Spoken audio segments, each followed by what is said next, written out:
Hello my dear students.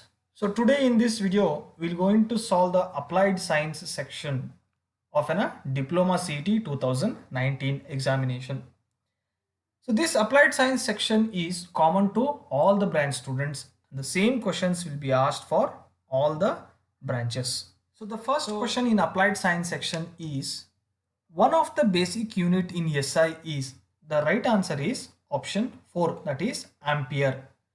So there are 7 basic quantities from which all other SI units are derived. And these 7 quantities are seconds for time, meter for length, kilogram for mass, ampere for current, Kelvin for temperature, mole for amount of substance, and candle for luminous of intensity. So these are the 7 basic quantities from which any SI units can be derived. So among these options, ampere is a one basic quantity. So that is a right answer. The next question is, the pitch of a screw is half mm. The number of divisions on the head scale screw gauge is 50. The least count of a screw gauge is, the right answer is option 3, that is 0.01 mm. So how do you calculate this least count? Least count can be calculated by using a formula pitch screw divided by number of divisions on the head scale. So already it is given, that is pitch screw is 0.5 divided by number of divisions, it is given 50. So it is 0.5 divided by 50 will be equals to 0.01 mm. 0.01 mm. So the right answer is option 3. The next question is, which one of the following is a vector quantity? The right answer is option 3, that is velocity. So what is this vector quantity? A vector quantity is a physical quantity which has both direction as well as magnitude. So velocity of an object is a ratio of change of its position with respect to the frame of a reference, and it is a function of time. So it has both magnitude as well as direction. The next question is, the magnitude of a resultant of two forces P and Q acting perpendicular to each other is, the right answer is option 1, that is the resultant force will be root of P square plus Q square. The next question is, the force of 50 Newton acts at a point making an angle of 30 degree with a horizontal. The vertical component is, the right answer is option 2, that is 25 Newton. So the vertical component is obtained by resolving the forces. Now if you resolve the forces, you will get sine 30 degree. So it is at an angle of 30. So you need to consider sine 30. So the force is 50. If you multiply 50 into sine 30, you will get 25 Newton. The next question is, a couple produces, the right answer is option 2, that is pure rotational motion. So a couple produces a pure rotational motion.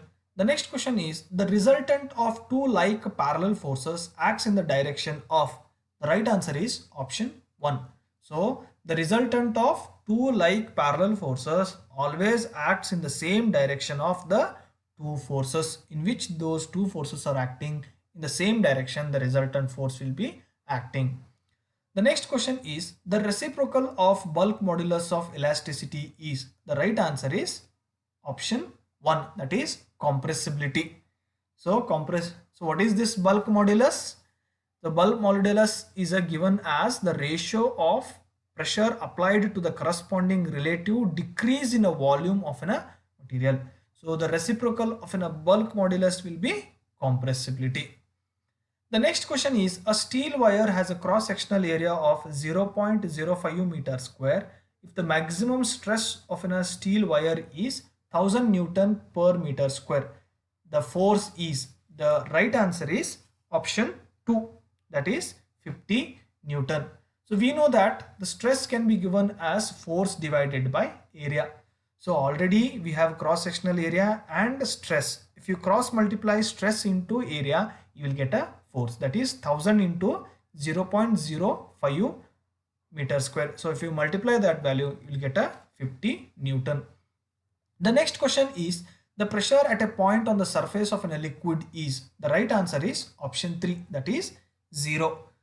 Because At the surface of a liquid, the pressure can be anything depending on what is above the liquid surface. For example, if there is nothing on the liquid surface, we consider it as in a vacuum, so then the pressure will be 0. If on a water surface there is a air is present on that water surface, so then the pressure on that air surface will be atmospheric pressure. So in this question there is no clear mention of whether anything is there on the surface, so we assume it as a vacuum is there on the surface, so the pressure will be 0. And the next question is the pressure exerted by a sea water of a density 1025 kg per meter cube on a fish at a depth of 10 meter, and assume gravitational constant as a 10 meter per square. The right answer is option 4, that is 102.5 kilopascal, that is 102.5 kilopascal. So we know that the pressure on any surface or any body is given by pressure is equals to rho g into h. So where rho is a density of a liquid, g is a gravitational constant, and h is a height of a depth of that particular object. Now in the equation all the three values are given. If you multiply all the three equations, you will get a 102, that is 102.5 kilopascal.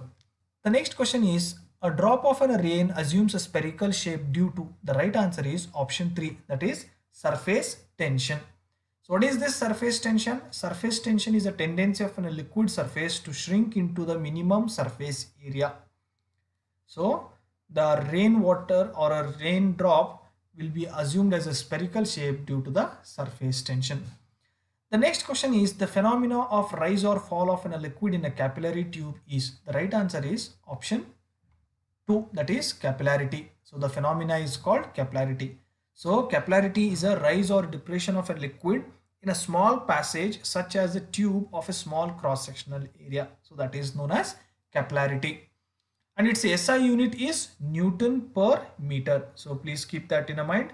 The SI unit of capillarity is Newton per meter. The next question is the SI unit of coefficient of viscosity is, the right answer is option 1, that is Newton second per meter square. The next question is the expression that represents the Boyle's law is, the right answer is option 1, that is PV is equals to constant. Now what is this Boyle's law? So Boyle's law states that the pressure of a given mass of an ideal gas is inversely proportional to its volume at a constant temperature. So that is a definition of Boyle's law. So it can be mathematically it is represented as PV is equals to constant. The next question is the volume of a gas at 30 degrees Celsius is 2 liters. What temperature of a gas must be heated for its volume to become 4 liters at a constant pressure? The right answer is option 3, that is 333 degrees Celsius. Now we know that the volume of a gas increases with the increase in the temperature and vice versa. Now in this equation T1 and V1 is already given, that is T1 is 30 degrees Celsius and V1 is 2 liters. And T2 we need to identify, whereas V2 is already given, that is volume at case condition 2, that is 4 liters. Now from equation we have an equation that is V2 divided, and we have an equation that is V2 divided by V1 will be equals to T2 divided by T1. Now from this equation, if you substitute all the known terms from the equation, from the numerical statement, so you'll get a final temperature that is T2, that is 606 Kelvin. So 606 Kelvin minus 273, you will get a degree Celsius, that will be 333 degree Celsius. So the right answer is option 3, that is 333 degree Celsius. The next question is the working of pressure cooker is based on the principle of, the right answer is option 4, that is Gay-Luskas's law. So the cooker gas works on the principle of Gay-Luskas's law. So what is this Gay-Luskas's law? It states that the pressure of a given mass of a gas varies directly with the absolute temperature of a gas when volume is kept constant, and it is mathematically it is written as K will be equals to P divided by T. So as we all know that, so cooker, we close the cooker top and the volume will be restricted. Only the pressure and the temperature will going to change in that cooker. So the volume will be fixed. So that is a Gay-Lussac law. The next question is land and sea breeze is an example of. The right answer is option 2, that is convection. A convection is a mode of heat transfer in which the heat is transferred from one system to another system or one body to another system with the help of some medium. So this medium might be any fluid, either air or liquid. So that is a convection. The next question is the measure of average kinetic energy of all particles in a gas is. The right answer is option 1, that is heat. So the average kinetic energy of a gas particle is proportional to the absolute temperature of a gas. So if you measure the heat, so then we'll get some average kinetic energy of all gas particles. And the next question is when a wave travels through a medium, the particle of the medium are. The right answer is option 3. So the mean position remains same. So when wave travels through some medium, the particles of the mediums are mean position, means the mean position of those particles will remains the same.